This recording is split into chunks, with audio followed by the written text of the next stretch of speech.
My best friend created a support group for victims of me, but no one there seems to want to leave. It started as a joke. She posted a story saying that being around me requires therapy, and a bunch of people reacted laughing. A week later, she created a Facebook group called Survived Laura. I joined just to understand what was going on, and found out the group had turned into some kind of club. They share stories about me, go through old screenshots, and ask for advice on how to deal with me. The problem is, some of those same people still message me every day, saying they love me. When I first saw the post, I laughed. It was my best friend Megan writing, "Being around Laura should come with a warning label. Survivors meet here." At first, it looked like a joke, one of those inside things only your closest friends understand. I even commented a laughing emoji. Everyone else did too. The post got over 100 reactions. A week later, someone sent me a screenshot. Megan had actually created a Facebook group called Survived Laura. At first, I thought it was just another joke, some private chat where my friends would exaggerate how dramatic I could be. I didn't think twice, but curiosity got me. I clicked join. The moment I got accepted, my chest tightened. There were over 60 people in there, not strangers. People I knew. Classmates, co-workers, my cousin, even one of my exes. The description read, "For those who have experienced Laura and lived to tell the story." The first post I saw was from a girl I barely talked to in college. She wrote, "Does anyone else get anxious every time Laura texts them? I swear she drains my energy just by existing." Someone replied, "Yeah.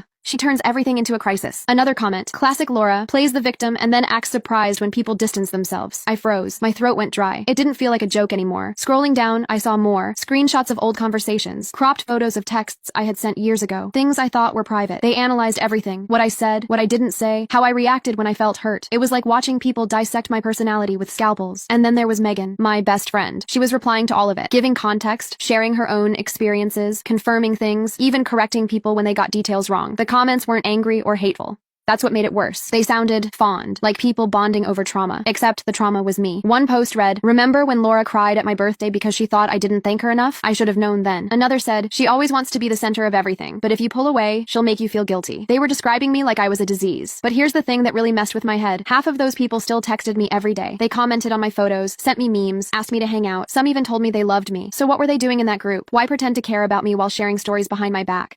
I spent 2 hours reading. I couldn't stop. There was a whole thread called "How to Set Boundaries with Laura Without Feeling Guilty." Another called "Things Laura Will Say to Make You Stay." Someone even made a list titled "The Laura Starter Pack." It had screenshots of my old tweets, a photo of my coffee order, and a meme about emotional vampires. I remember feeling my hands shake.